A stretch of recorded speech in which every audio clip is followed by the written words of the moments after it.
नमस्कार, मैं राहुल कठेरिया। आज के लिए बड़ी खबर यह है कि तमिलनाडु में राहुल गांधी के हेलीकॉप्टर की तलाशी ली है चुनाव आयोग की टीम ने। जिस वक्त ये तलाशी ली जा रही थी उस वक्त राहुल गांधी वहां से चले गए थे। उसके बाद उनके जाने के बाद चुनाव आयोग की टीम पहुंचती है और उनके हेलीकॉप्टर के पूरे हेलीकॉप्टर की तलाशी लेती है। सीटों के नीचे भी, आगे पीछे, चारों तरफ तलाशी लेती है, लेकिन हेलीकॉप्टर में कुछ भी नहीं मिलता है। शायद चुनाव आयोग की टीम को कोई इनपुट मिला हो कि राहुल गांधी के हेलीकॉप्टर में कहीं ऐसा तो नहीं कि कैश है, कहीं कुछ और है, तो इसलिए चुनाव आयोग की टीम ने वहां छापा मारा जाके, लेकिन कुछ हासिल नहीं हुआ। लेकिन क्यों ये चुनाव आयोग की टीम ने राहुल गांधी के हेलीकॉप्टर को चेक किया, अभी तक ये बात स्पष्ट नहीं हो पाई है। लेकिन आप सोच रहे होंगे कि इसमें बड़ी बात कौन सी होगी, तो इसमें कोई बड़ी बात नहीं, ये एक रूटीन का हिस्सा है। लेकिन काश राहुल गांधी के साथ साथ भारतीय जनता पार्टी के नेताओं के हेलीकॉप्टरों की भी अगर चुनाव आयोग की टीम चेकिंग करती। मोदी जी के हेलीकॉप्टर, योगी जी के हेलीकॉप्टर, राजनाथ सिंह जी का हेलीकॉप्टर, अमित शाह जी के हेलीकॉप्टर, तमाम भारतीय जनता पार्टी के नेताओं के हेलीकॉप्टरों को चुनाव आयोग की टीम जाकर वहां चेक कर लेती तो चुनाव आयोग के ऊपर कोई उंगली नहीं उठाता। लेकिन केवल राहुल गांधी के हेलीकॉप्टर को चेक किया जाके, इसलिए चुनाव आयोग की टीम के ऊपर सवालिया निशान उठ रहा है। क्यों? क्योंकि प्रधानमंत्री मोदी जी इस वक्त डरे हुए हैं, क्योंकि मोदी जी ने जो नारा दिया था ना, अभी एक जुमला दिया था कि अब की बार 400 पार। तो मेरा व्यक्तिगत आंकड़ा यह कहता है कि इस बार भारतीय जनता पार्टी 200 का भी आंकड़ा पार कर ले तो बहुत बड़ी बात होगी। क्यों? क्योंकि यह भी जुमला साबित होने जा रहा है।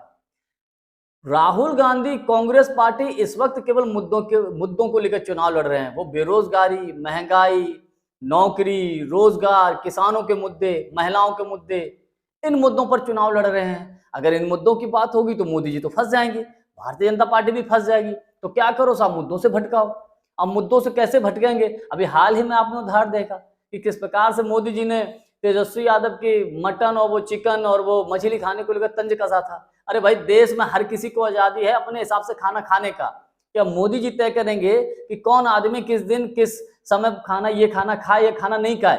क्या भारतीय जनता पार्टी तय करेगी क्या? लेकिन माहौल देखिए, मजाल चुनाव आयोग ने कोई कमेंट्स किया हो मोदी जी के ऊपर। देश में स्वतंत्रता है, हर व्यक्ति को आजादी है अपने तरीके से खान पान करने की। लेकिन चुनाव आयोग इस वक्त भारतीय जनता पार्टी के एक प्रकोष्ठ के तरीके से काम कर रहा है। कि कांग्रेस पार्टी के नेताओं का भी आरोप है और राजनीतिक विश्लेषक भी इस बात को मानते हैं। और वैसे तो चुनाव आयोग की जो आयुक्तों की जो नियुक्तियां हुई हैं वो भी पारदर्शी नहीं हुई हैं। और जिस प्रकार से जो पारदर्शी तरीके से नियुक्ति थी उस पर भी सवालिया निशान खड़ा है। क्यों? क्योंकि पहले कैसे नियुक्ति होती सभी जानते हैं। इसकी नियुक्ति के लिए 3 सदस्यीय कमेटी थी, जिसमें माननीय सुप्रीम कोर्ट के मुख्य न्यायाधीश, माननीय प्रधानमंत्री जी और विपक्षी नेता। बाद में नियम कैसे बदला गया? माननीय सुप्रीम कोर्ट के मुख्य न्यायाधीश को निकाल दिया गया, प्रधानमंत्री मोदी जी रहे, उनका एक कैबिनेट का मिनिस्टर रहेगा और विपक्ष नेता रहेगा। अब भैया 3 में से वो 2 वोट तो मोदी जी के ही हो गए। वो तो अपनी मर्जी के अनुसार चुनाव आयोग की नियुक्ति करा लेंगे।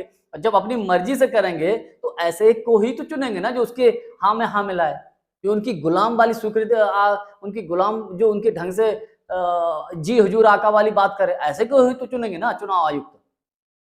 तो वही सब हो रहा है। जो चुनाव आयोग काम कर रहा है वो एक तरीके से जो राहुल गांधी के ऊपर कार्रवाई हुई राजनीति से प्रेरित हुई। क्यों? क्योंकि राहुल गांधी जो जिस प्रकार से मुद्दे उठा रहे हैं, जिस प्रकार से मुद्दों की बात कर रहे हैं, इसमें भारतीय जनता पार्टी या मोदी जी फंसते हुए नजर आ रहे हैं। मेरा व्यक्तिगत मानना यह है कि चुनाव आयोग को निष्पक्ष तरीके से काम करना चाहिए था, लेकिन चुनाव आयोग इस वक्त निष्पक्ष तरीके से काम नहीं कर रहा है, भाजपा के एजेंट के तौर पे काम कर रहा है। और अभी हाल ही में हम सभी ने देखा ना, जब एक प्रेस कॉन्फ्रेंस हो रही थी तो एक पत्रकार ने जब चुनाव आयोग से पूछा ईवीएम को लेकर, तो किस प्रकार से उन्होंने शेर और शायरी वाले तंज में उन्होंने जवाब दिया। अरे शर्म आनी चाहिए चुनाव आयुक्त को, इतने गंभीर मसले को, जहां लोकतंत्र खतरे में हो, जहां लोकतंत्र के ऊपर ही सवालिया निशान खड़ा हो गया हो, वहां पर आप शेर और शायरी सुनाकर आप बात को टाल रहे हो। तो इसीलिए बार बार चुनाव आयोग की कार्रवाइयों पर सवालिया निशान खड़ा होता है। इसीलिए कहा जाता है कि चुनाव आयोग इस वक्त चुना आयोग है। इसीलिए कहा जाता है कि चुनाव आयोग भारतीय जनता पार्टी का प्रकोष्ठ के तरीके से काम करता है।